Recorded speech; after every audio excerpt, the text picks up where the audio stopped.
Hello everybody, and big warm welcome to the session this afternoon. I'm Judith Robinson and I'm Head of Education at Sound and Music.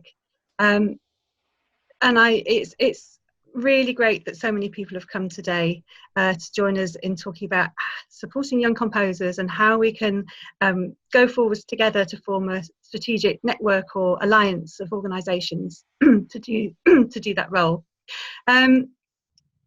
This is actually the sixth of 6 sessions that we've been running. A lot of them, they've all been focusing on supporting young composers. A lot of them have been very practical and thinking about how secondary music teachers can do things in their classrooms and beyond their classrooms. So this one's got a slightly different focus.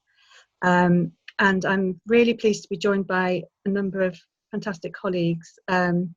A number of Sound and Music colleagues, including Susanna, our Chief Executive, and also Sasha and Aisha from the Education Department, and Heather from our Audience Development team, and then also my Listen and Magic Compose partners, Nancy Evans from BCMG and Martin Faultley from Birmingham City University.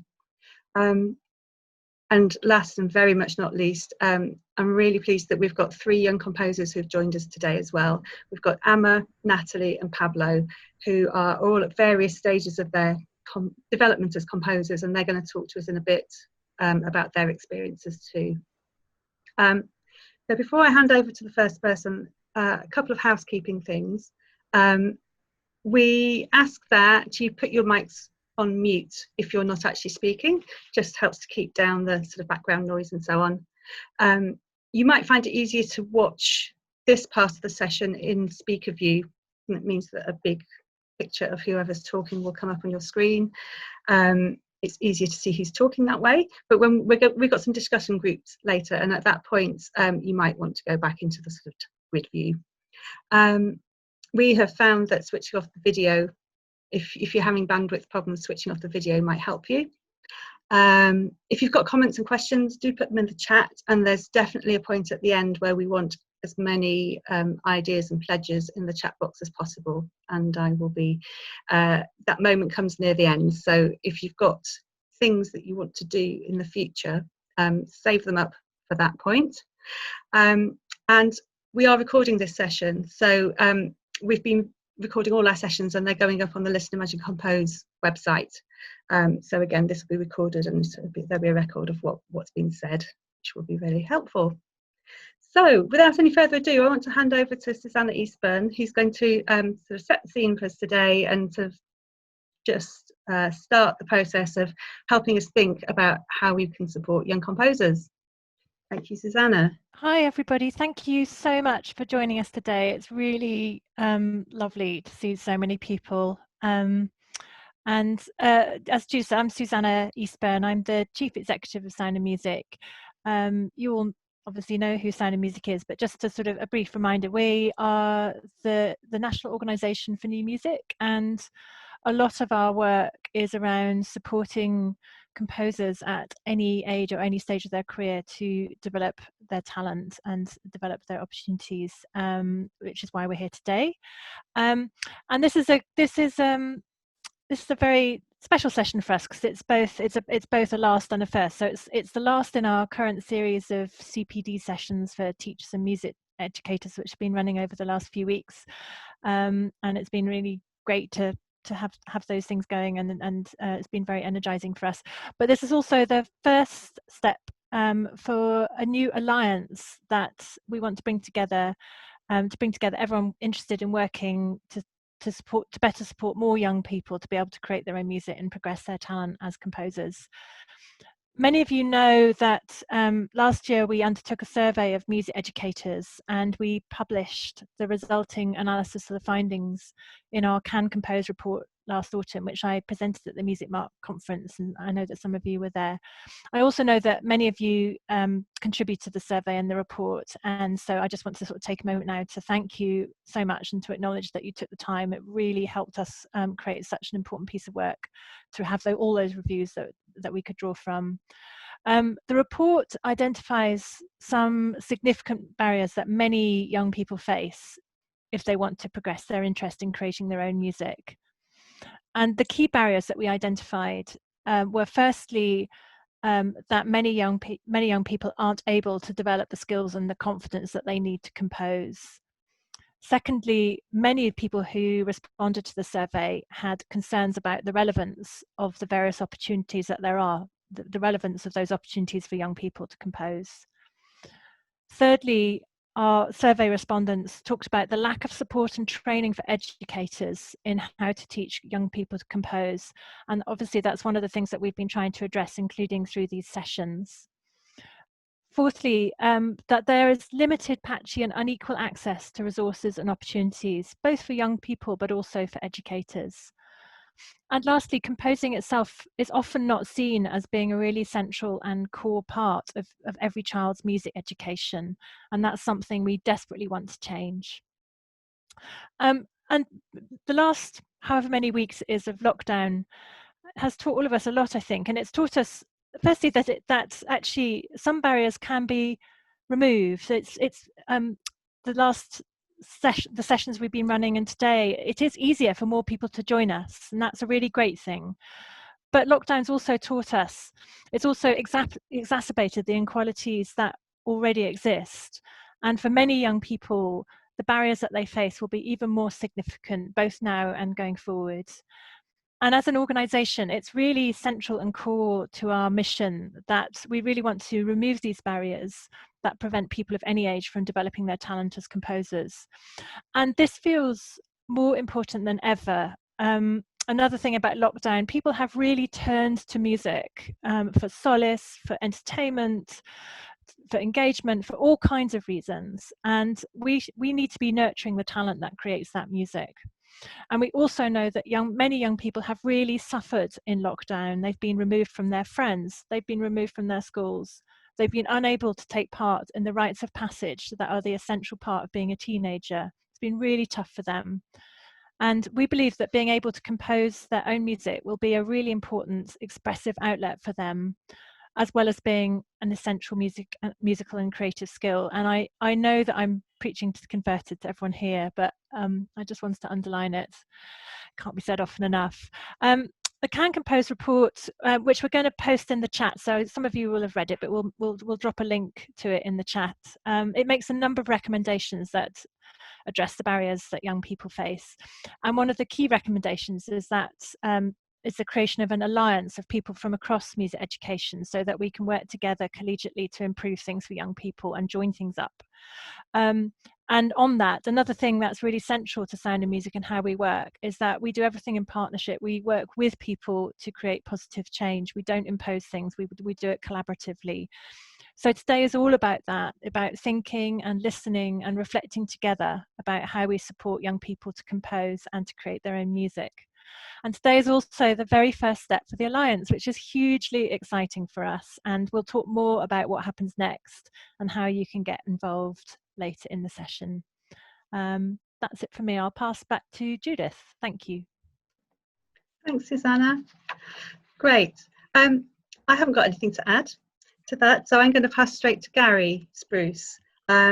Gary's got lots of connections. I'm sure you'll introduce yourself, Gary, and explain the connections you have to Listen, Imagine, Compose and to some of the partner organisations here.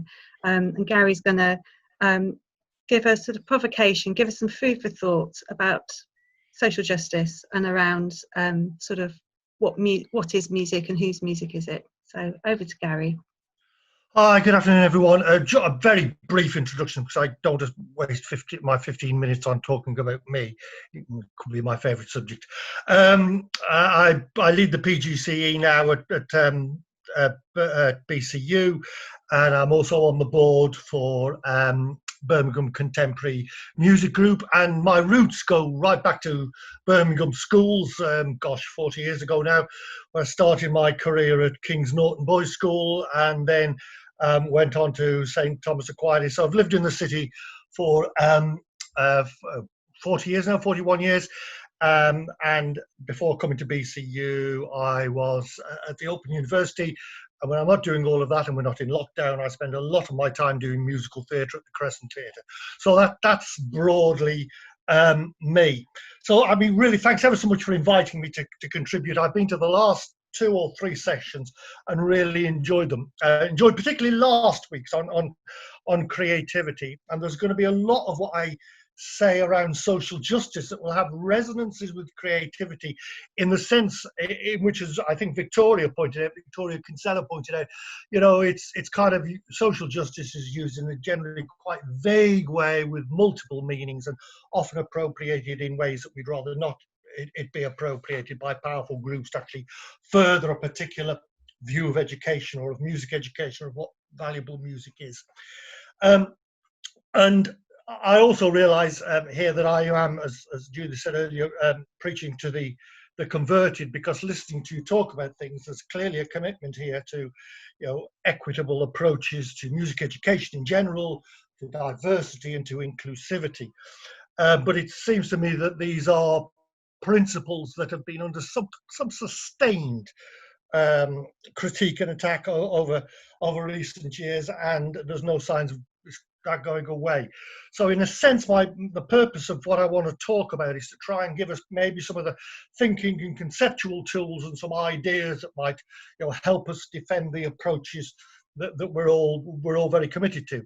So when I talk about different approaches, I'm not, that may be not the way in which we envisage composing, I'm not suggesting that this is what we do, but I am suggesting that this is the way sometimes things are thought about, things that do take place. So I'm now going to go to my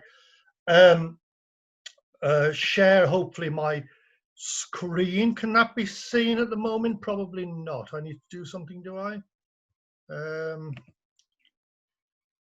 If you just click the share screen button at the bottom, then it should.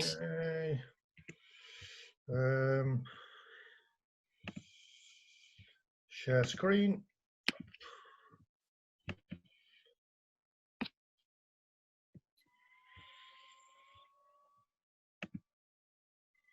Is that shared?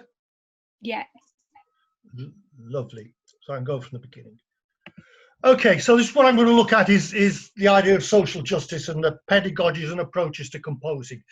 And the argument that I'm going to make over the next 15 minutes, and if you're this is basically it, so you might not want to listen to the rest, but fundamentally this is what I have to say, that the kind of literature on social justice, the research, the well thought through ideas about social justice, suggests that the social justice depends on a balanced relationship between two dimensions, one of which is distributive social justice, and the other is being relational social justice. And that, carrying on with the argument, I shall say that the discourses and political rhetoric within music education, but more generally, has tended to focus primarily on distributive social justice, which I'm going to talk about in a minute, and sidelining RSJ. And then this focus on distributive social justice is used as the means of sustaining musical hegemonies within music education, which continue to disadvantage particular groups and particular forms of music making, including particular forms of composing. And I use here, so we all know what we're talking about, I use musical hegemony here as the kind of arbitrary attachment of superior value to a particular musical traditions and practices. And jumping ahead slightly, I've got to suggest there's a kind of musical hegemony around Western classical music, because we arbitrarily, or superior value is arbitrarily attached to that. And importantly, I think, about social justice, it's not something in a sense which we acquire, which we've got, we ever get to. Social justice is a process, which depends on sufficient weight being given in music education to this relational social justice, which I'm going to come on to later at the end. So, and that if you bringing relational social justice into the kind of framework of thinking brings into the fold the marginalized and the disadvantaged. So fundamentally, that's the argument of the next 10 minutes or so. So as I've said, there are two dimensions to social justice, or at least that's what I'm going to suggest, distributive and relational. And they both have an important role to play in realizing a socially just music education. And so I think it's important to hang on to that as I move through and perhaps critique distributive social justice, I'm not seeking to displace it with the other kind of dimension, but rather to say that both dimensions need to be in play. So the characteristics of distributive social justice are based on the work of roles, and it's fundamentally about everybody having access to the resources of society. So society in its broadest sense have resources, material resources, or access to education, to healthcare, to housing, to food, all those kinds of things, the kind of liberties to get married, to love, to travel, all those kind of things are what we refer to as the kind of materials of society. And distributive social justice is concerned with how well those are shared amongst everyone, and it's concerned with where these are not shared equitably. It's concerned with how they might be shared more equitably, and therefore the key concepts which you'll have come across in education, I mean, for many years, the idea of equality of opportunity and the equality of outcome. And importantly here, I think, for the argument here, is that this inequality of outcome is acceptable so long as all have equal rights of access. So all right, we accept that there is inequality of outcome to resources, to people's acquisition of these resources, but that's fine so long as everybody's got kind of equal opportunity to get it. So if you were to look at kind of distributive social justice in terms of music education, then it tends to focus on the way in which particular groups, ethnic minorities, working class kids, boys, children from deprived economic backgrounds, have limited access to the material resources of music education, instruments being the obvious thing, to opportunities to make music, and to the existing music education structures, such as I can't see my one in my slide, so I can't see, but music teaching and other things around that. And that typical example there you may recognise is from a few years ago is about Don't Stop the Music. And I've forgotten the guy's name now, you'll be able to tell me, and I knew it right at the beginning. But anyway, there was a big campaign about children in school not having access to instruments, and there was this campaign, it received lots of publicity about getting access. So that's a kind of example of kind of distributive social justice in music education in action, and it's important. Okay, so there are critiques of this as the only way of looking at things, which is it's actually just simply ameliorative. In other words, it doesn't address the very structures which lead to inequalities and inequities. It doesn't question, it doesn't attempt to disrupt the kind of taken for granted values and norms that have led to the social injustice in the first place.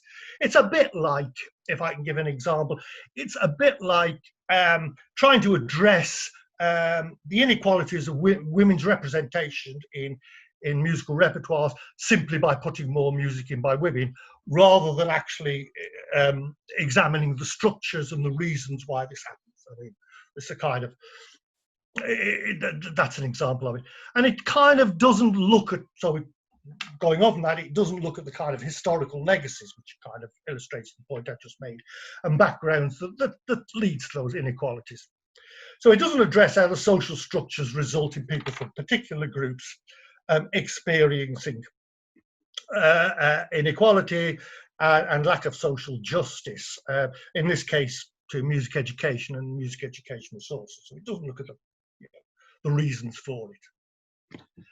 So looking at it from music education, I've kind of just covered this really, but it doesn't by itself challenge the structures or musical norms and values that sustain social injustice for particular groups in music education, and particularly the structures and norms and values that perpetuate and sustain that often result from musical hegemony, which I spoke about earlier, particular repertoires, musical practices, and musical beliefs and ideologies that exert a disproportionate influence over music education. And a particularly strong hegemonic presence here is the ideology of Western classical music. And this is just an example. And there are, in 15 minutes, I'm going to take a number of leaps in the argument, so just bear with me. But if we think of Western art music and what it does as an ideology, and the way in which it causes us to think about music in a particular way, it causes us to think about music particularly not as something that people do, which it manifestly is, actually, more than anything else. Music is something that people do. It makes us think about music as being a thing, a kind of object. We use a fancy word in music education, or just in musicology, called musical reification, which is about kind of turning a phenomenon into a thing. And that causes us to kind of do all kinds of things, the way we talk about music. I mean, if you think about, if every one of us now thinks about the way in which we talk about music, we talk about works, we talk about bringing our music, we almost kind of think about the score of music and the music itself as being the same thing. So it's a kind of way of thinking about music. And this promotes a particular set of values about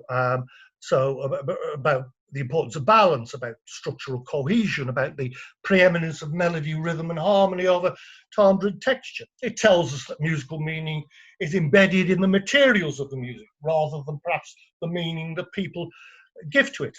And this kind of, again, taking a kind of bit of a jump in the argument, but it explains, I think, to us why in music education, and particularly why in the traditional political discourses of music education, which we're working under at the moment, there's so much emphasis on notation, because that's the way in which music's turned into a thing.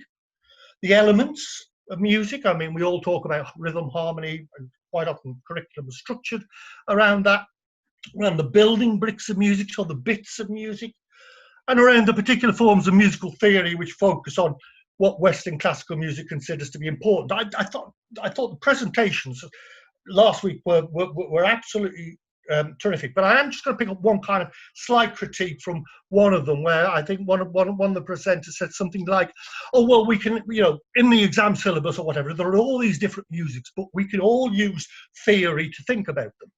And yes, we can all use theory to think about them, but if we use Western classical music to think about all other musics, then we're perpetuating a set of kind of musical values and imposing those on different musical traditions and different musical styles, which in the end tend to look upon them in terms of their deficit.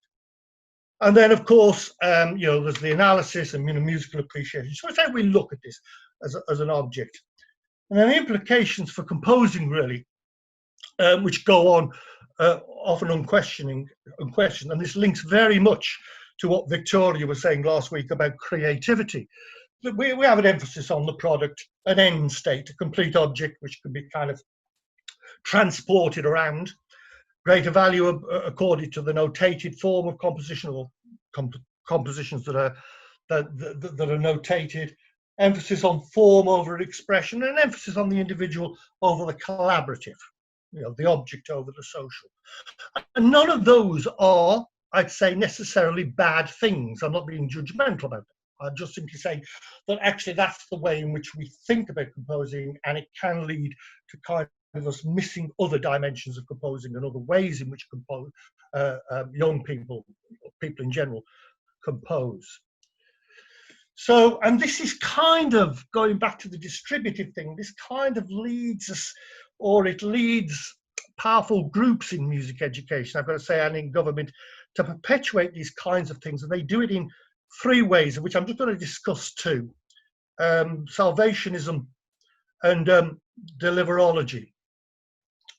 So, sorry, I've just got one of the slides in a slightly different order. So, the hegemony actually results in actually social injustice for those who make music in different traditions, and means that the voices of students making music in different traditions are not heard. So this leads to what Nancy Fraser calls kind of misrecognition. In other words, composers, children's, young people's, other musicians, music making in other genres other than classical music, or as being unrecognized.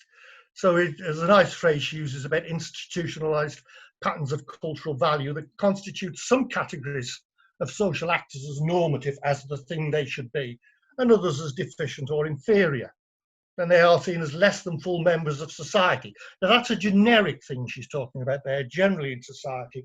But if we think about it, that can also sometimes apply to the way we think about music. people making music in a particular tradition are the norm. They are the ones that are valued, and resources, money, finance are pushed in the direction of those at the expense of others. And in education, this kind of view is sustained in a couple of ways. It's sustained in a kind of salvationism. So we as teachers or music teachers are out there kind of propagating the idea that this is a valuable music. This is the valuable music. And this certainly comes through government discourses at the moment about the value of Western art music as a kind of civilizing project, with the teachers as roles as missionaries. I always think I'll come into one of these and not talk about El Sistema, and I always fail. But El Sistema is an example very much of a kind of missionary approach to music education. You kind of civilize deprived areas of communities, deprived communities with Western art music, and that's a kind of, it's a slight of gross simplification, but it's pretty close to it. And then the idea of deliverology, so which is the knowledge is pretty much fixed. This is the way it is. This is what's important, and our role as teachers is simply to deliver this. So it's kind of the two ways of looking at that. But we have relational social justice, and relational social justice, and I'm not sure how long I've run. I got 5 minutes. Is that all right, Judith? About 5 minutes? I'd say about 2 minutes, actually. Right, 2 minutes. Okay, 2 minutes. That it's located in withdrawal of recognition that I've talked about. And so that relational social justice is about equalizing the demands and the living conditions, and recognizing the different musical identities, cultures and aspirations of the people that are ignored in the music curriculum. And Nancy Fraser talks about there being 3 aspects of this relational social justice. She talks about young people's participatory parity, recognizing their participation and right to participation in music education, their right to agency, and their dialogical engagement where their voices can be heard.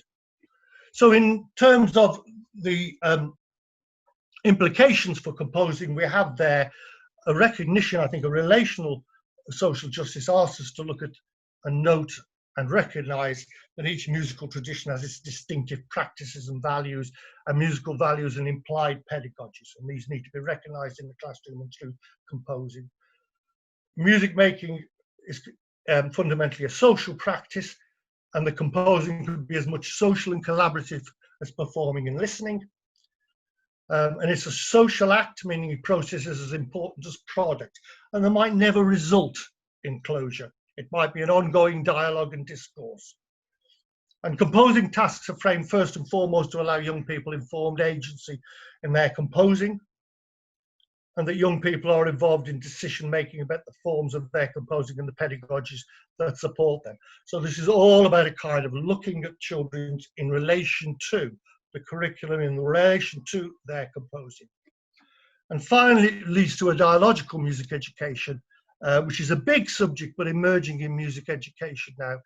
But it focuses on the reproduction not of a particular tradition, but on the engagement of young people's voices as reflective thinking musicians and as equal participants in the construction of pedagogy and curriculum, and the revealing and creation of their own and of musical meaning.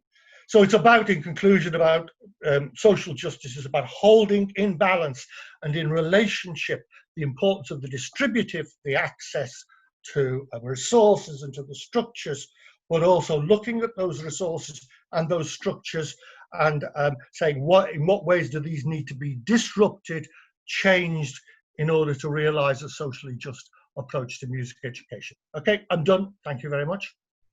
Thank you, Gary. There's a lot of food for thought there. Great and fantastic. Thank you. So I know there's a lot to digest there, but I'd like to move straight on and introduce the sort of the third section of this first part of our session this afternoon. So I'm going to introduce our 3 young composers.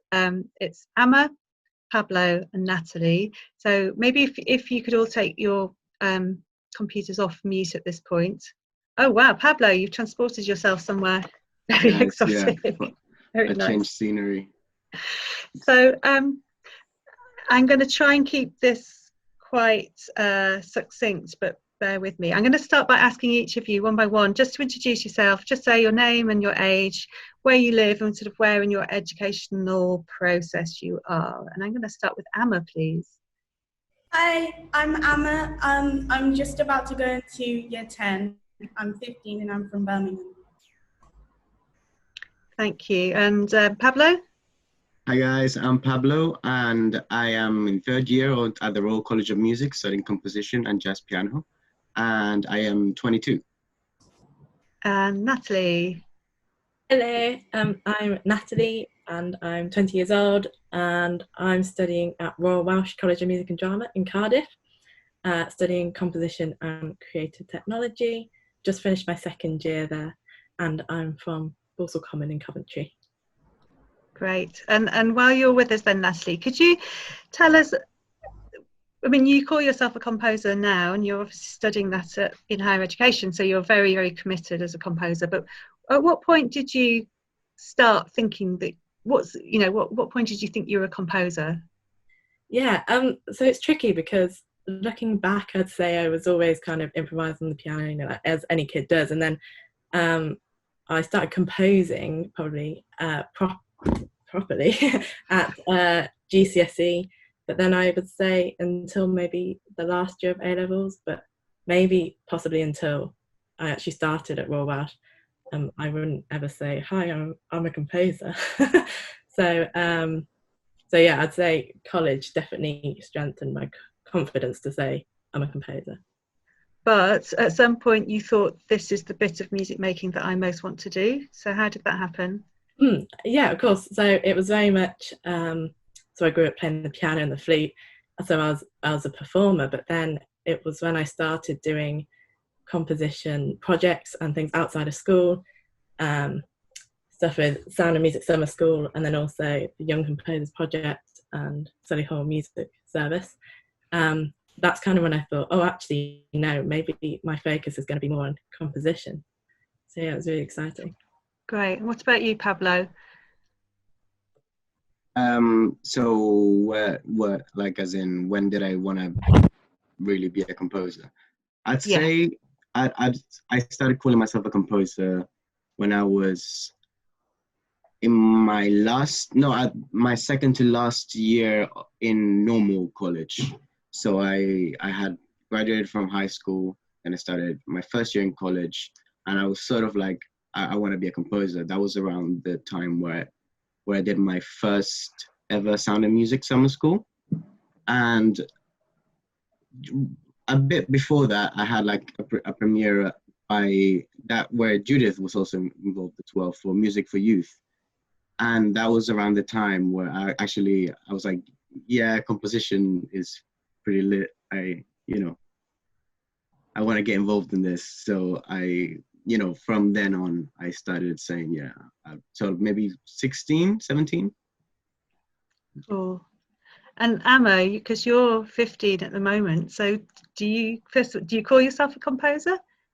I don't think I can call myself a composer, but I began composing when I started taking part in the Zigzag ensemble sessions, because the majority of ideas that we generated there were all created through improvising, and I really wanted to be able to manipulate them on my own, and I started composing by myself. Great. And Amma, have you done any, I mean, you've found a project outside of school to go to, which is it's BCMG, isn't it? Which is local to you, but did you do stuff in school as well? How did that sort of balance between school and out of school come about? Within school, I personally do not do composing because I take part in the performing arts course.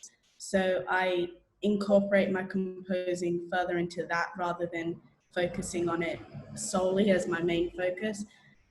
But I really enjoyed the fact that my music teachers pushed me to work at it harder and to focus on it more.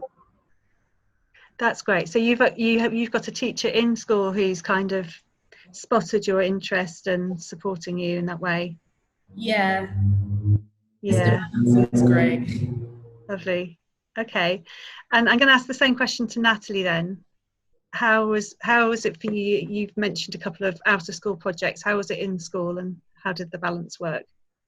Yeah, so I think obviously predominantly the composing aspect in school is through a GCSE course or an A-level course, and that is definitely where it probably started for me anyway. I composed piano pieces for my GCSE, and then I had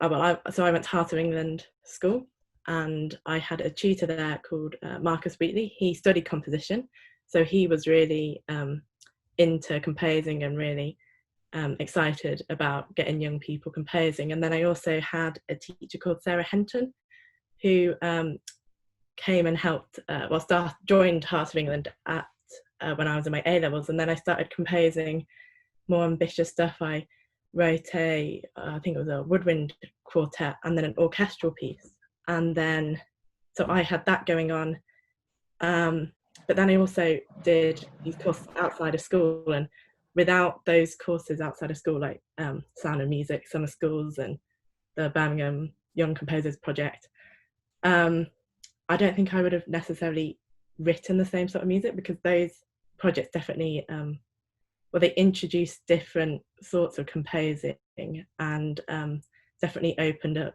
composing without barriers and boundaries, which sometimes in an education system, I think that you definitely have to sometimes tick boxes to get the marks. But with doing both outside and inside composition of school, it very much meant that I could compose, but can still discover what all these different sort of areas were to explore in composition. So I think having both of them running alongside of each other was very beneficial to me, and I learned certainly things outside of the classroom which I could bring into the classroom and boost my education. Great, thank you. And I'm going to ask Pablo, because I remember meeting you at the Music for Youth event, Pablo, when you were 15 or 16. Yeah, like 15, Yeah, and you didn't have as much sort of support locally, did you? No support, not as much, just zero, absolutely zero, yeah. So how were you accessing your music education? What things did you get to do? So very early on, before my school got put into special measures, it was a lovely school. There was still somewhat of a music department, and like as a way of inciting sort of potential musicians that might be in the school, the music teacher back then, who was still very passionate and was trying to save the music department, he, out of his own money, made this promotion to students that would get like half price, like lessons for like a whole year. And at that time, I was sort of doing music, but I was also I was working as a breakdance teacher. I know, weird. And with that money, I could actually subside then the music lessons, because they were now half priced. So then I started getting my first like piano lessons and like sort of music, sort of theory lessons and stuff. But then the school got put into special measures, and then that was like all gone. So they fired the teacher because there was just too many political things going on.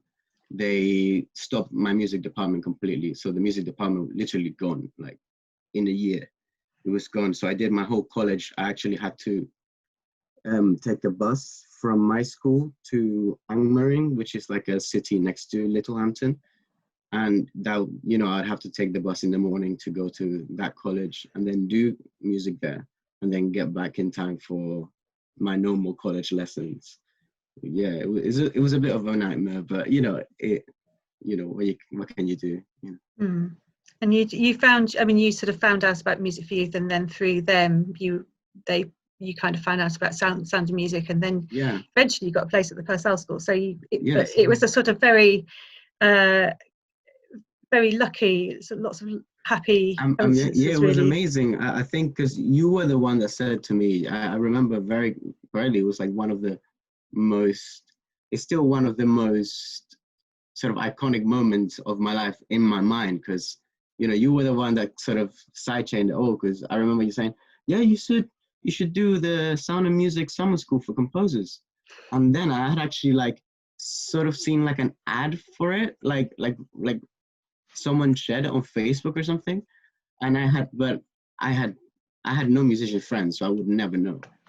And you told me that, and then I looked it up, and I was like, whoa, this seems amazing. And then I got in, but I didn't have the money to actually do it. So then Judith, and her team, they were all like, hey, Pablo, come, don't worry about the money. We'll get you in. And that just sidechained kind of everything, and from then on I started at the Purcell School as well. So cool. So I suppose if this is going back to the Can Compose report that Susanna mentioned at the beginning, there are sort of barriers to becoming a composer that are around having the right teachers in place, around having the money to get some music lessons, some of the things that Gary was talking about as well. A supportive person somewhere in your history sounds really important to all three of you.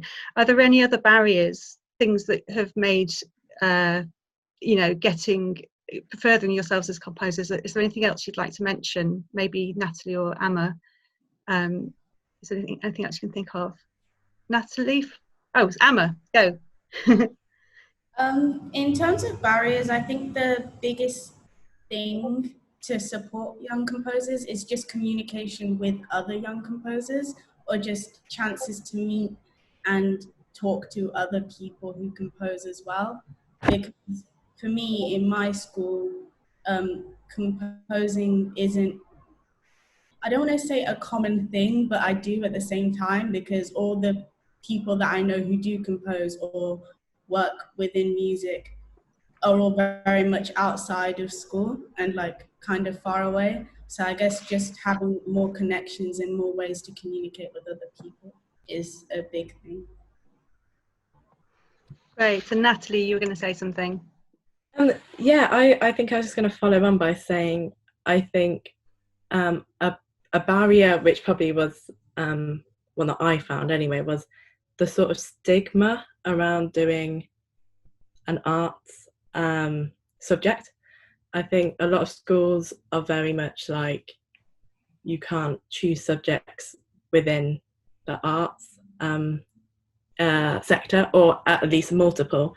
I know I was very interested in art as well as music, so like I remember going to my sixth form interview and they saying, oh, why are you choosing 2 arts subjects? And it's like, well, it's because I want to do it and that's what my interests are in. And I think it's just that stigma, which obviously it doesn't lie within music teachers.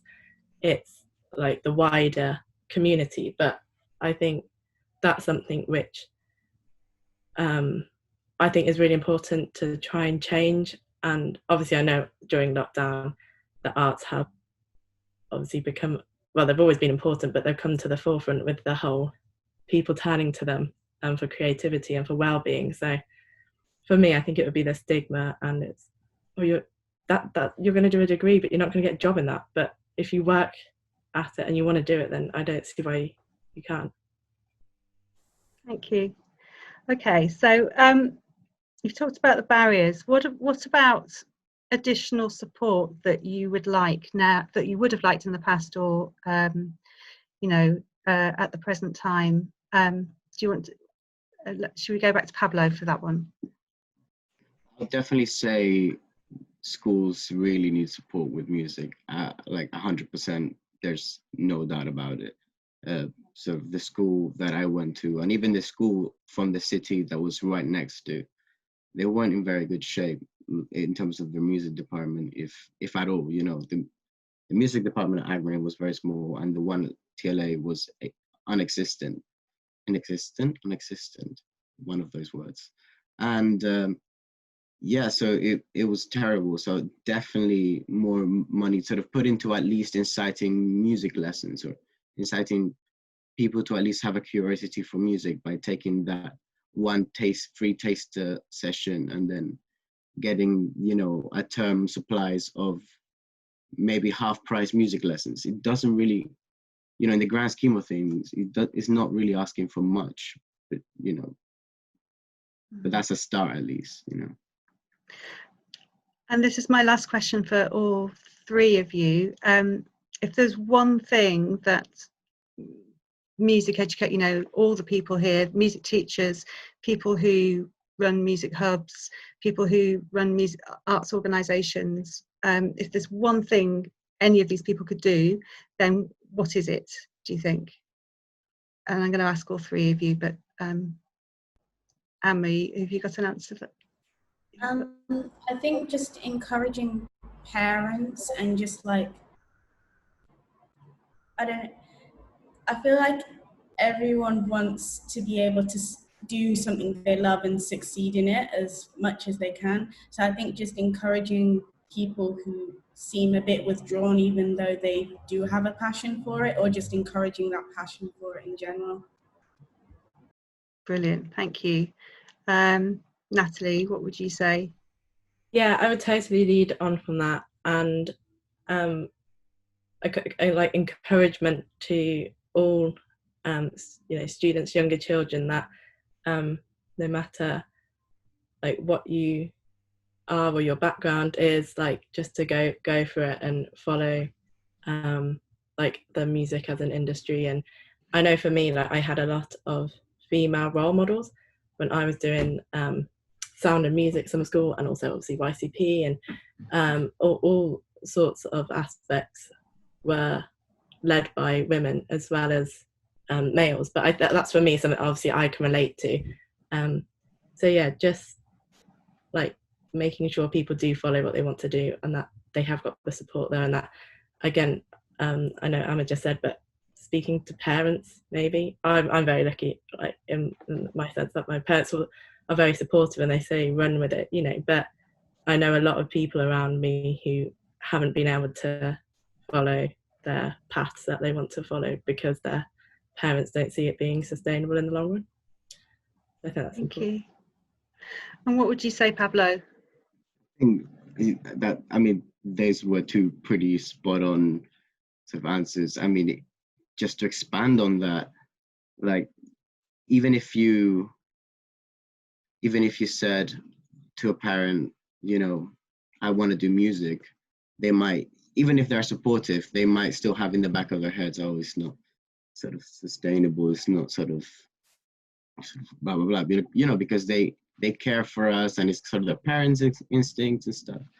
However, we should also sort of try our best to keep strong, like to that, sort of make sure to teach our children or to make them strong enough so that they can withstand that pressure, you know, sort of make it known. You know, my mom was really supportive and she was always there for me, even though no one else in my family like was. And she told me, you know, it's gonna be a tough road, but if you love it, do it.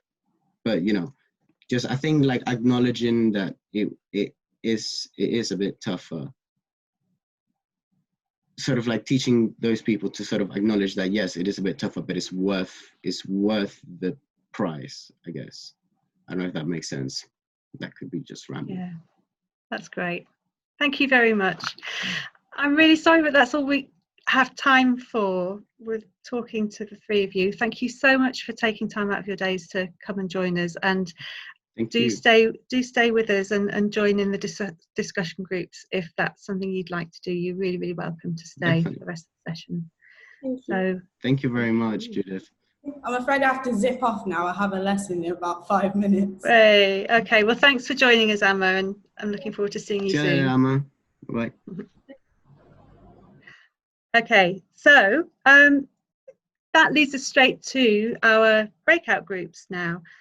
So we've put more time to have group discussions into this session, and so we're going to have two either side of a break. So in the first breakout session, we'd like you as a group collectively to think about two questions, and I'll write these questions into the chat box in a minute so that you have them when you go off into your groups. They're they're supposed to be big picture questions, and when we get to the second breakout group, there'll be much more sort of nuts and bolts practical solutions. So there's opportunity to think in both ways. So don't resist the sort of, well, it's all very well having these big things, but how do we solve this?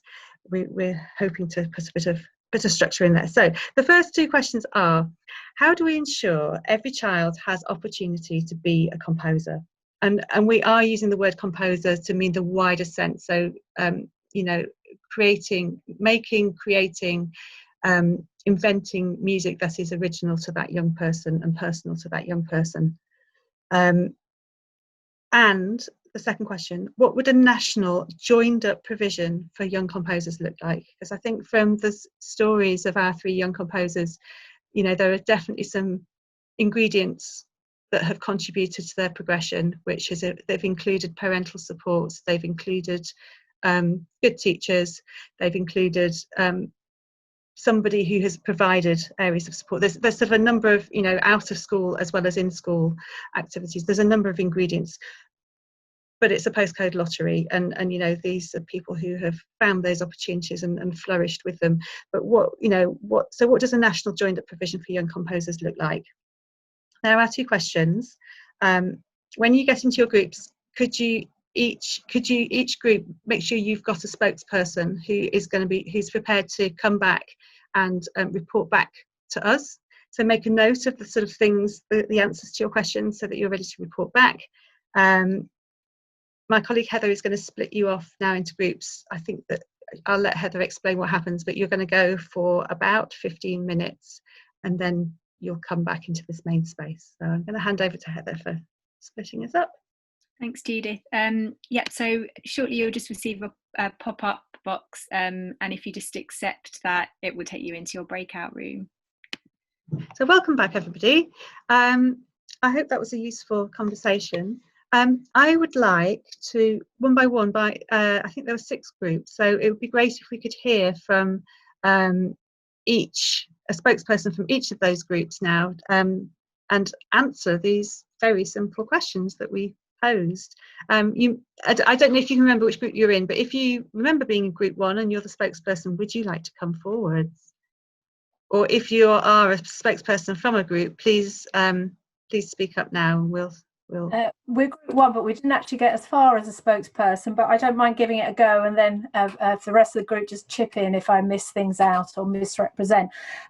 We actually only got as far as the first question, so about trying to ensure opportunities, and we sort of talked around the fact, obviously, that school is hugely important, and picking up on what Pablo was saying earlier about actual just opportunities at school. So if the school doesn't have music lessons of any kind, of music appreciation or whatever, or opportunities to learn instrumental or voice, then there's nowhere to go. So first and foremost, it's about music teaching in schools, secondary and primary and secondary level.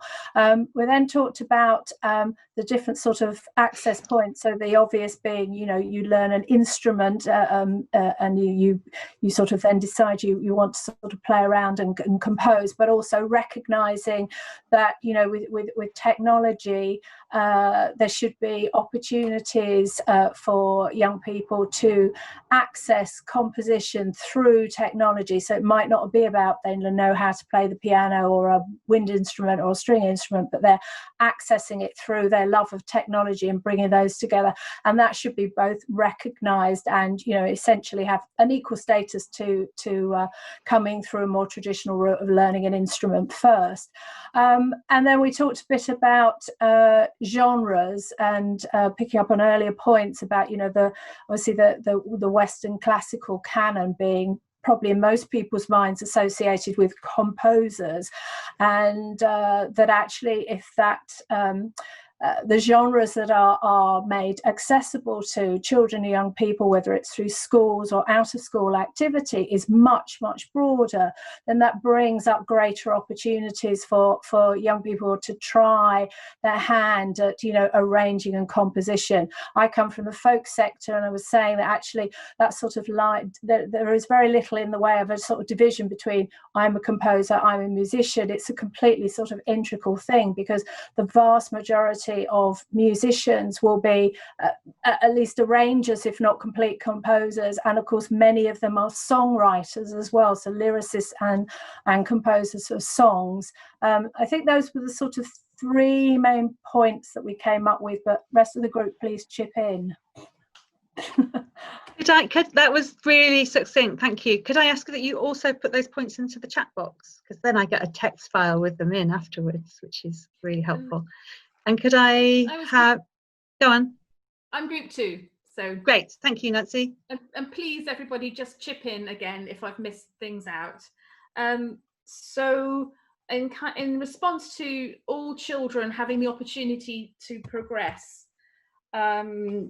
we talked about the potential role for hubs, whilst recognising how different hubs are in terms of their form and how they operate, whether they came from music services or not.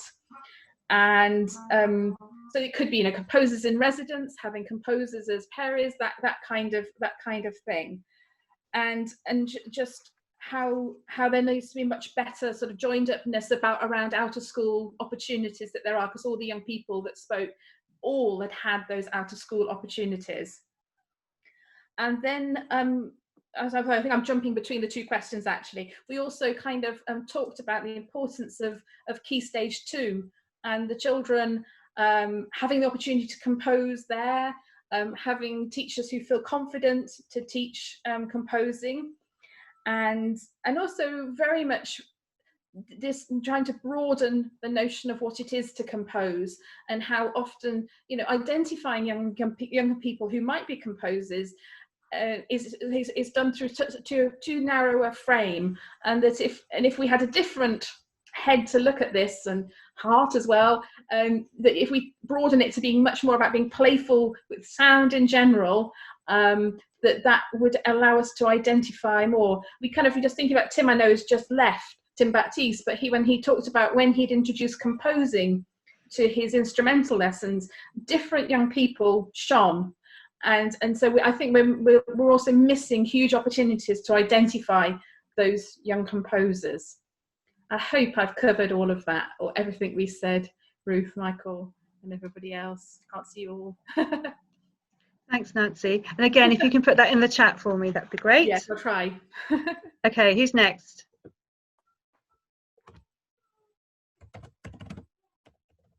Is there somebody from another group? We've heard from 2. Shall I go? Number 5, shall we not go in a linear way? Let's be disruptive. Number 5? Okay, here we go. Number 1, how do we ensure every child can be a composer? We first of all spent a lot of time talking about why are we using the label of a composer when we don't ask children in year 9 if they are a composer or a scientist or a mathematician or a geographer, but rather these forms of authoring in music practices and performance practices have changed, are changing. And we're seeing the labels that people give in the industry who are, could be described as professional composers, are not describing themselves as a composer. It's much bigger and a different, more transdisciplinary kind of labeling. So that word composer can be seen as a term of derision. If you ask people to put their hands in the air, are you a composer? Who's a composer? And everybody kind of hesitates when in fact a composer is also an architect and an engineer. It could be of sound.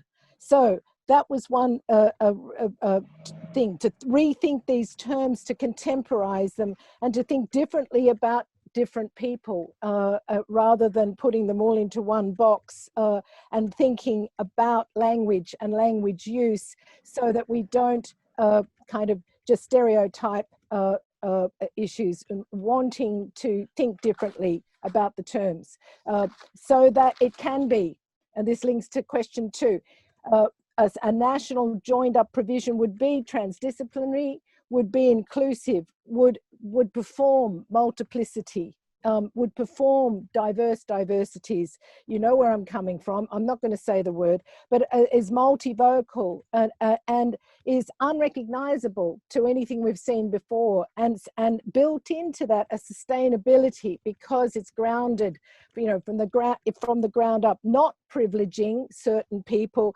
and not hierarchical, non-gendered, non-class, non-raced, new practices, new thinking.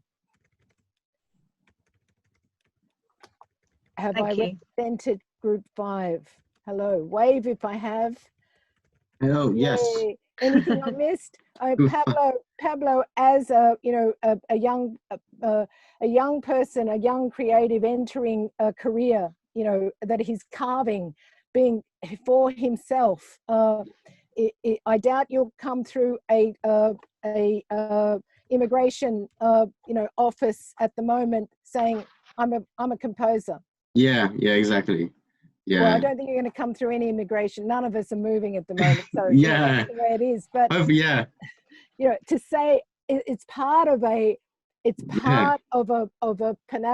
panoply. Is that a word? And let me just say, Gary Spruce, the first time I heard you speaking about this work, these thinkings, was in York in 1997 at a BIRA conference. How can we operationalize and mobilize change? It's taking too long. The one thing to add to that, which came out of the 3 young composers speaking, was to not to be confined by thinking about everything happens inside schools, because a lot of young people, as we know, go to schools that don't do music, and that's the reality of it. So and I think the 3 young composers would speak at that importance of the out of school activities and things. Yeah, thank you. 100%. So Duncan, were you part of Pam and Pablo's group? Yes. Cool. Okay, so can we hear from a different group? I know that Adam was in group 4. Do you want to go next, Adam? Yeah, why not? We talked about the fact that the creativity of composition is actually sometimes, well, all the time, hampered by in the classroom, the need of to assess it, to the assessment criteria. You have to kind of compose something that ticks all the boxes. And Natalie was saying that she found it really great that when she was out of school, she didn't need to compose for anybody or to do anything. It was just free. And so we talked about, did the time constraints and the assessment criteria actually hamper that kind of creativity? As a teacher, I have to assess your composition because I have to justify my time in the classroom with you. But that obviously then kind of narrows down the freedom that the young composers have.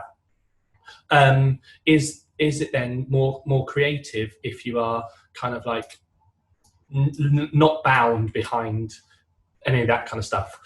Also, we discussed the importance of the opportunities to collaborate with musicians, and the visiting orchestra comes in and they play your composition, how great that is. And we talked about that. How does that lead into the national picture? And maybe there should be this opportunity for more outreach programs or more chances for these people to come into schools that don't have the opportunity. There is then obviously the problems with funding. How can we get these kind of ensembles in and pay for them? Because that is the way we reach those kind of pupils that don't have that opportunity. And then we discussed a great project by the NYO, who would come in and just don't talk about music in the Western classical tradition, but just talk about in terms of sound and how that can actually broaden the access for the pupils that again don't have the access to these kind of projects. But I think the key thing is that those out of school non-assessment based opportunities are the ones that are going to push composers forward. And as much as a music teacher, that kind of makes me really sad to say that the music outside my classroom is actually, and the composition that creates is actually more important than the numbers I have to put into my blooming spreadsheet. Thank you, Adam. If you could type those points into the chat, that'd be great. And who's speaking next? Group 3, we were, and our spokesman left, so it's me, and others please interrupt. We talked about when it's permissible to call yourself a composer, and when somebody said, oh, maybe you start composing around the age of 10.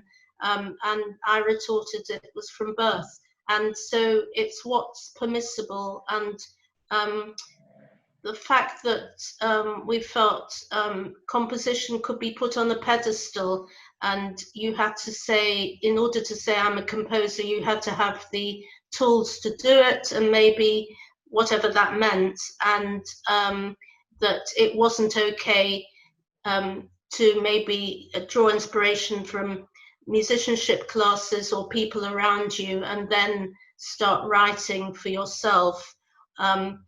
And it's not deemed correct maybe in schools and establishments necessarily, whereas if you're writing a poem or you're drawing, painting, whatever you're doing, and it could be quite outside the syllabus, but it's still regarded as okay, whereas composition with sound is sometimes not approved of, maybe by the senior team or in general. So a lot of the ethos can come about composition can come from the head and the governing body downwards, and emanate, and it's so important that everyone buys into the importance of it at every level for inspiration.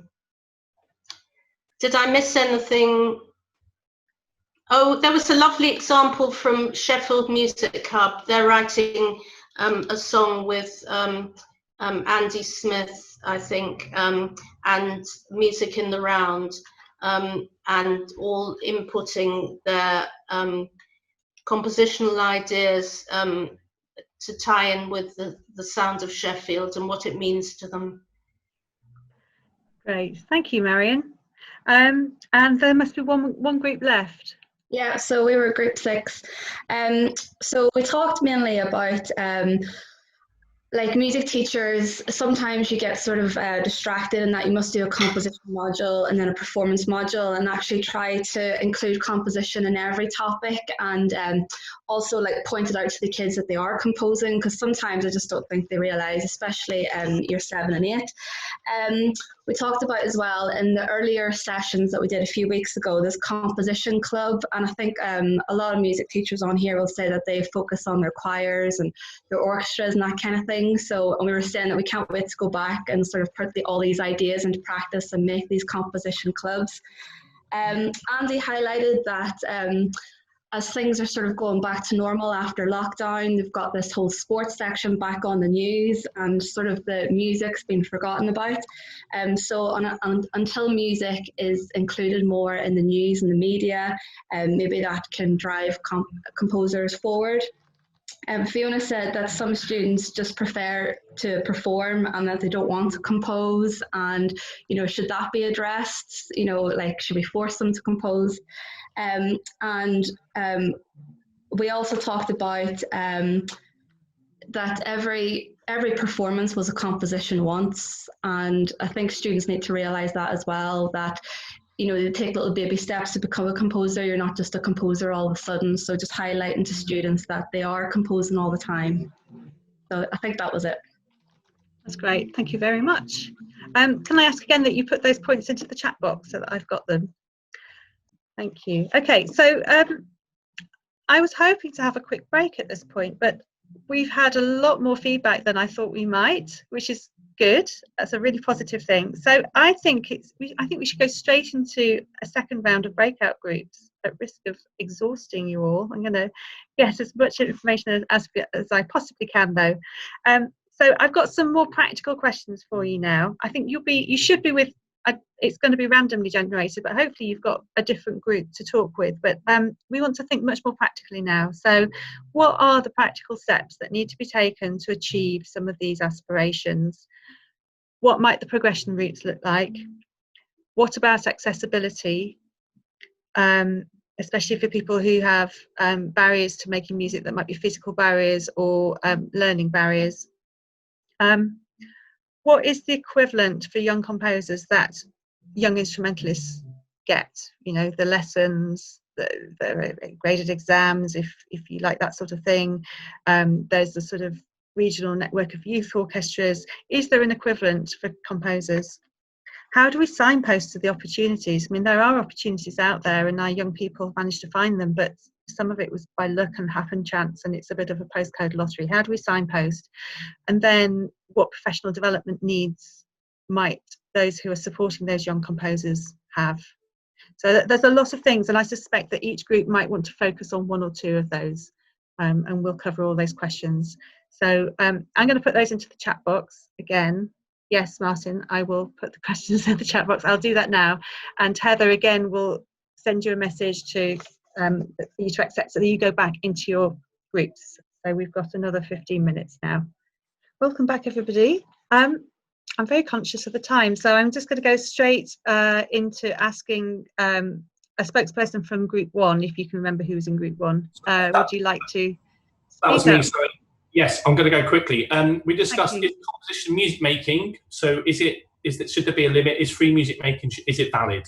We talked about how we can actually get something from these conversations, like a teacher's pact or scheme of learning or ideas or platforms or briefs or something that we can actually get our hands into and then give to the kids so they can actually do something, so they can show their ideas. The NCO, the National Composition Orchestra, which is trademarked by me right now. But again, there's something that, I know there's a contemporary music group, but there's something there that there's an NYO, so why isn't there an NCO? Something that kind of bringing the young composers music out there. And it doesn't have to be your top sixth form from the top 5 schools in the room and in the country. It could be some, a rubbish kid like me from a rubbish school in the south.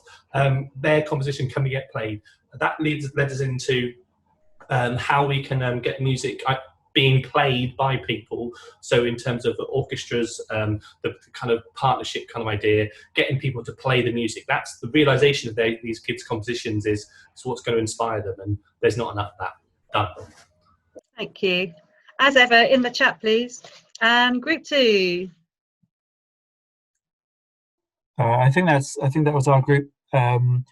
We talked a little bit about the situation with schools and the kind of disparity of resources and opportunities, noting that plenty of schools actually don't have music departments at all, don't have music teachers, don't have arts teachers, which is a real challenge. We talked a little bit like Adam said, about having some kind of guide or template that can be unified across, that anyone can deliver in schools as kind of extracurricular or enrichment activity, and mentioned a couple of things that happened in the past. So John Painter, I think is coming out. Is that right, Gary? John Painter. Sound and Silence. There's lots of project ideas in there. And then there's an updated version of that coming out that's been with projects by loads of people working in music education in schools and orchestras and things. That's coming out in November.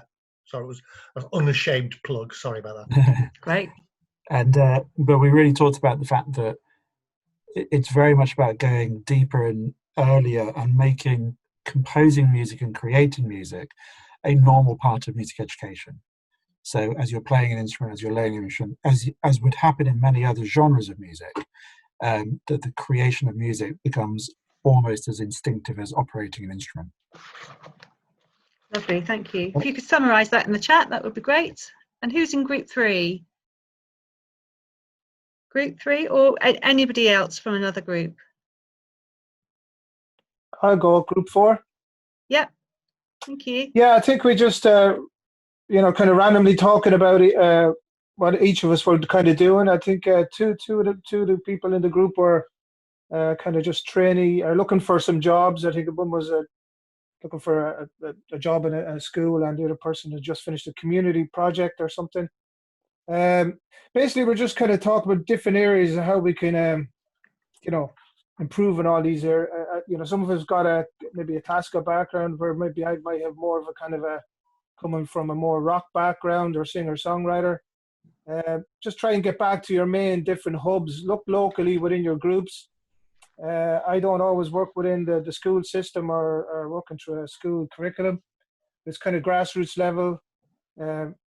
Get back to your local hubs. Try and get in with your community groups, youth clubs. Try and, the Composers Club came up. Try and find different ways how, you can get into making music. I think a lot of kids don't really know what creative is, and trying to figure out how we can get them to think in certain ways. So people are into different music. It's trying to tie it all together. It's all similar but different approaches, you know. So just randomly, just kind of just chit chat kind of about stuff, but mainly locally and creative and confidence, abilities, all stuff like that. Thank you. Yes, I think that is it's the joining up, isn't it? As you say, that stuff happening in youth clubs, things happening out of school, and knowing how to navigate between them, isn't it? Yeah, basically look locally and try and be more creative outside of school areas, I think. Lovely. If you could put that in the chat, that'd be great. Okay. Next, who'd like to go next? I guess we might have been group 3, and I don't think anybody was taking notes. We were just having quite a general chat. I think what comes out of the chat is that we're in localized places are doing really exciting things, and interesting projects, long-term, short-term projects. But actually organisations like BCMG and Music in the Round, we're maybe not networking and sharing our knowledge and what we've learned and our opportunities as well as we could. And so that's one strand of it, I think, needs to be something like that. And then there was, again, bringing up that many teachers come into this as instrumentalists, not as composers. And just the need for supporting teachers as Listen, Imagine, Compose is doing. And then I think there's maybe a final point about just those out of school opportunities that exist. I know it was brought up that lots of people don't know about BCMG projects, but actually we've tried so many different ways to access young people, and those who come have a great time. But maybe there's opportunities to do things which are a bit more blended in our approach, so there isn't a sense of one type of composing. Is there some space for a more neutral space of composing? I can't quite find the words to try and say what I'm saying, but that kind of broadening those out of school opportunities, broadening them, mixing them up a little bit maybe. And if anyone else wants to say anything else from our group, that would be great, because I'm not sure I've entirely summed it up. I think the only other thing that was touched on, Nancy Ray, was the acknowledgement that there's a lot of teachers in Key Stage 2 who are expected to be delivering music, non-specialists, and this idea of kind of tackling composition is just quite frightening. So equally, though, there was a comment made by Matt, who I believe is a secondary teacher. So there is there's an anxiety amongst some teaching staff in secondary phase as well about tackling that. So at one point we were looking at the rewriting of the Key Stage 2 and Key Stage 3 curriculum recently, and it feels like there's an opportunity there to refocus interests there, because there's a lot of children whose interest in composition is not nurtured then as early as it could be. So some kind of nationalized or certainly coordinated approach between hubs to support that. Yes, yeah, thanks. Thank you. We've got 2 more groups left. Who's next? I don't know who's speaking on behalf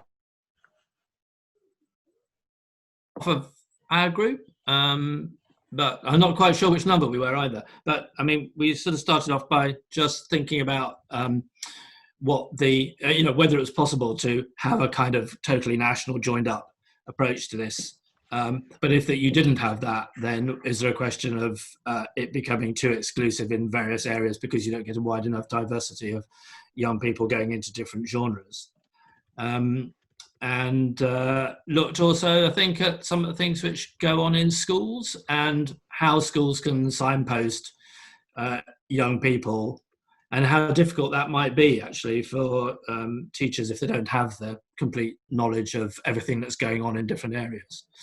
And certainly our experience as an organisation is that it's sometimes quite difficult to get teachers to signpost young people into extracurricular activity. Anybody else in our group have anything to add?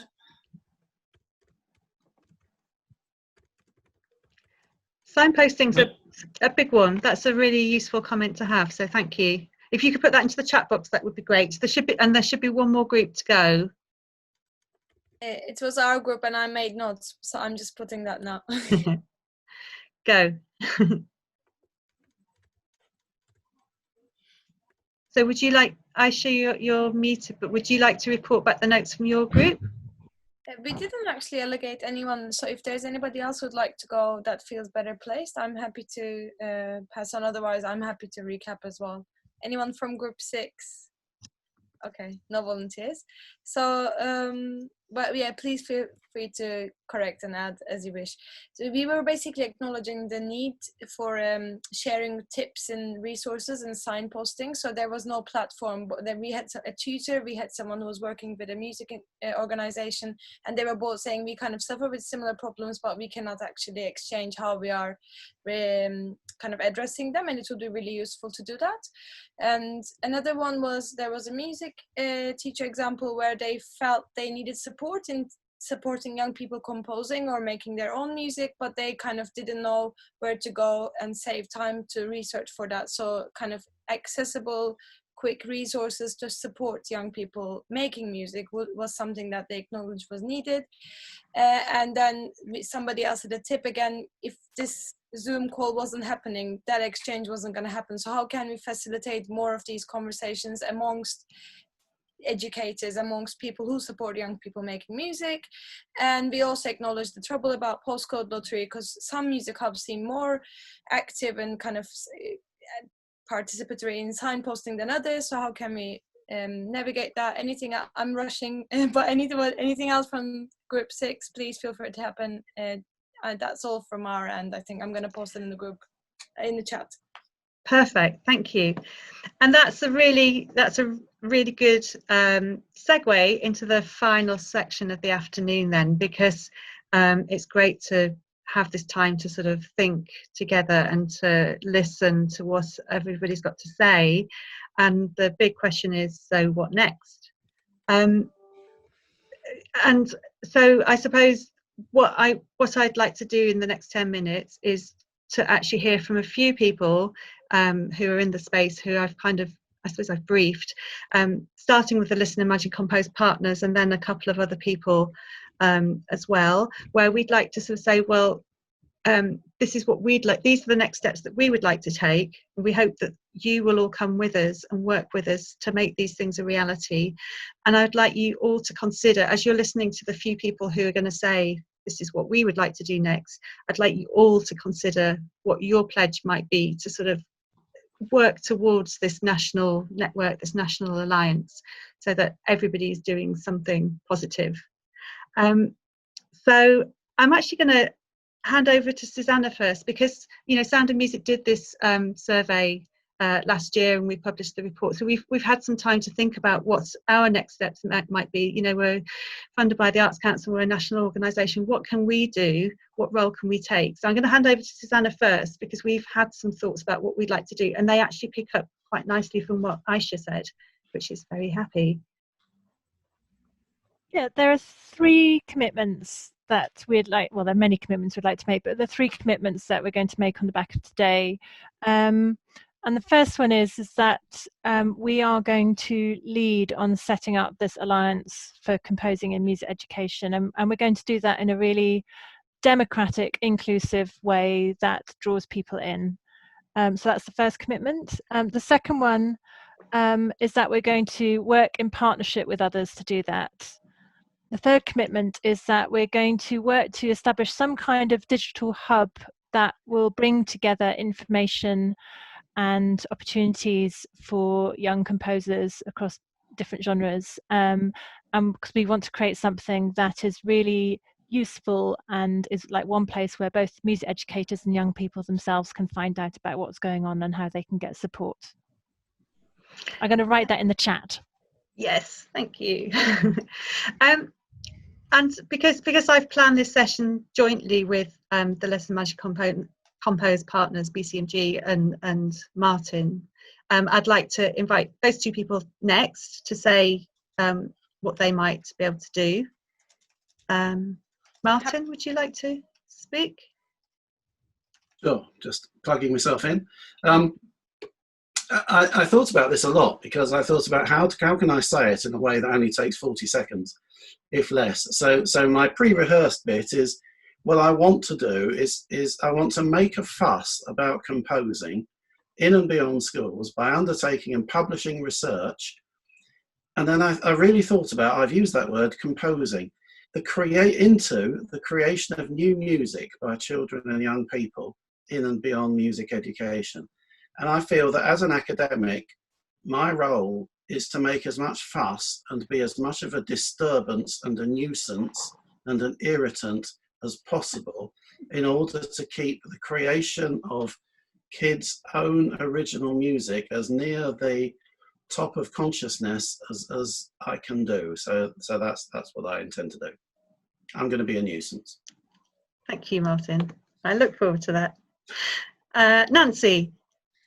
So locally, BCMG is pledging to continue our sequential progressive programme of out-of-school workshops for young people, and to work with the schools and our local hub to further the opportunities for young people to compose, and to make those opportunities as accessible as possible, and to reach as many young people who'd like to compose as possible. And then, like Susanna was saying, to work in partnership with all of you, and in particular with the Listen, Imagine, Compose partnership, to share knowledge, to share practice, to continue to work in partnership, to do research into composing pedagogy, and to really help join up all those different opportunities, both locally and nationally. And then finally, there's a lot of talk in my groups about Key Stage 2. And you may have seen in the news, but we're delighted to announce that we have a grant from the Paul Hamlin Foundation, a very significant grant, to work with 9 schools in Birmingham and Bristol. That'll be nearly 500 young people, and we will follow them from year 4 to year 5, tracking their composing, having composers going into schools and trying to learn so much about how young people compose and how they progress as composers. And there's a massive diversity of schools, from schools who are on pupil premium, 85% pupil premium, to those who are in quite leafy suburbs. So we hope what we find will be relevant, have a wide impact, and be relevant to a wide range of schools. And if you're interested in following that project, do get in touch with me. I'm kind of building a list of people who are kind of interested partners beyond the actual project participants. So please do get in touch to hear more about that. Thank you, Nancy. I think that somebody from Drake Music, Mariam, is here today, and I was having a little exchange over email with her over the last couple of days. So Mariam, I'm checking you're here. You are here. Would you like to go next? Yes, of course.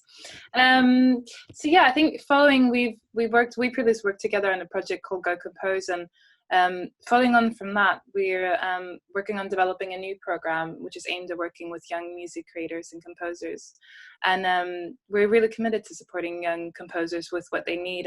And just kind of listening to these conversations, there was one thing that stuck out for me. It was someone said something about diversity, and really looking at the processes in terms of music making. And I think that's something that we really value and hold dear within Drake Music, is really acknowledging and creating space for young composers to examine what musicality means to them, and to challenge what musicality might mean in society. So that's something that we're really pledging and committing to, supporting young composers and supporting creativity in all its forms.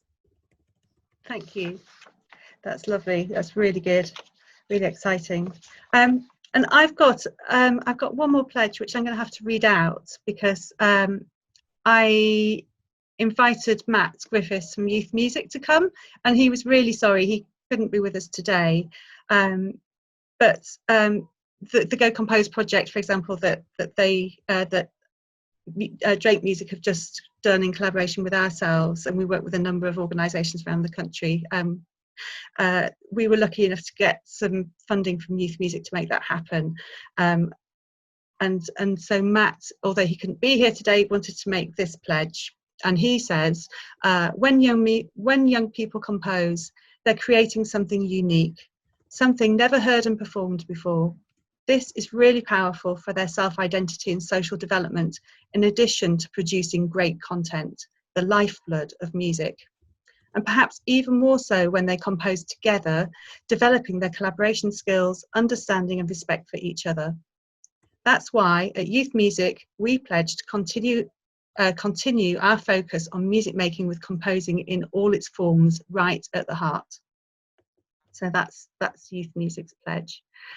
So we've all said our piece, but there are lots of you in the room, and some people have already mentioned, you know, coming to earlier sessions and setting up, you know, wanting to get back to school and setting up after school clubs, and other sort of ideas that people have had through the course of these sessions. So it would be great, either, I think we've got kind of 2 minutes to do this, either shout out your pledge or type it in. It'd be great to type it into the chat box anyway, because that way we have a record.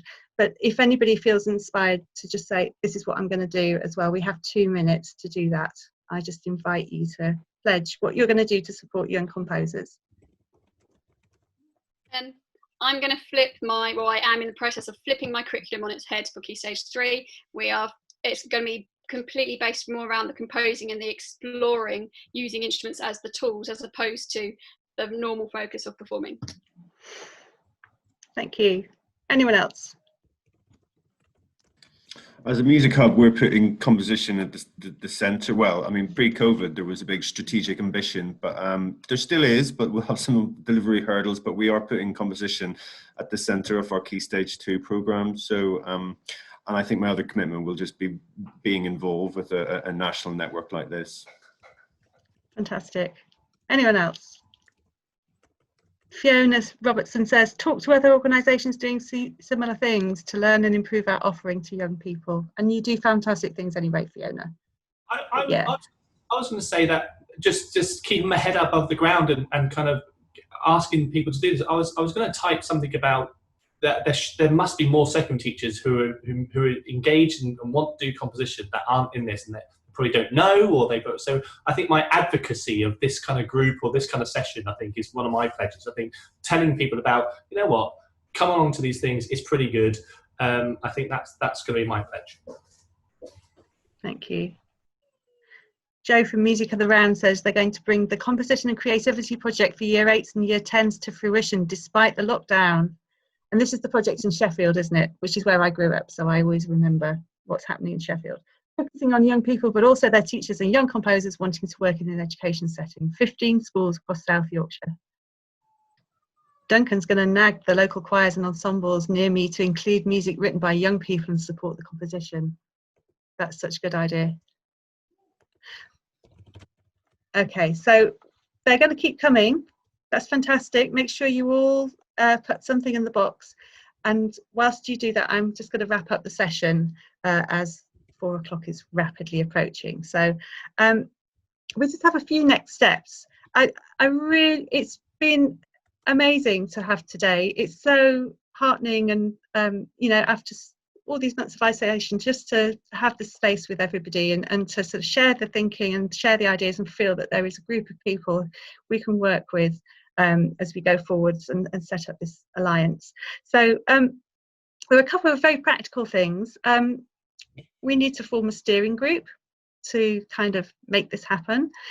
So we haven't quite figured out what, you know, how often it would meet and what its remit is. But if anybody is interested in being part of that steering group, then please get in touch with me. It'd be great to have sort of representatives from different areas of practice and different sort of set parts of the music education sector. So please do, everybody is welcome to put themselves forward for that. And I think this has been mentioned earlier as well, but we are, I mean, these Listen, Imagine, Compose sessions have been really valuable, and we pulled them together really quickly. It's astonishing how many people we've been able to sort of work with because it's been over Zoom. And I think that there's real scope for continuing this kind of work, perhaps not on a weekly basis. I'm not sure if I can stand the pace of that, but maybe on a termly or half-termly basis going forwards. And we can use it to sort of showcase people's work. We can use it to explore different topics like creativity or using technology or whatever it is that we want to work on. So with that in mind, I'm actually going to do a Survey Monkey questionnaire so that I can actually ask people, what would you like to do? What's, is it a sort of twilight thing? Is it twice a term? All those practical things. So there's some sort of follow-up that I will do there as well. And finally, as Susanna said, Sound and Music has already said that it will sort of start collating opportunities, whether they're practical, physical opportunities for young people to go and do projects out of school, or resources or tutorial videos, or CPD opportunities for teachers. We're going to compile that as a database. We'll have a new website in the autumn, and it will be a new area on that. So we have got a link that's live at the moment where people can put in information about what they're offering. And it'll eventually be a database that's searchable by, I think, by genre or location or age, all of that. So obviously that needs you all to contribute your activities. You might not know what your physical activities are yet for September, but we need everybody to contribute to that, because it has to become, if it's going to work, everybody has to use it. So I will include that information in a follow-up email as well, and give you a link so that you can all contribute to that. And finally, we'll edit this video and write up all the chat boxes and everything, and put that on our website. We'll put it onto the Listen, Imagine, Compose website in good time. So I think that's it for now. Please do stay and finish writing up your comments and pledges if you want to. Otherwise, thank you so much for coming. Thank you for spending the time with us today, and looking forward to working with you in the future.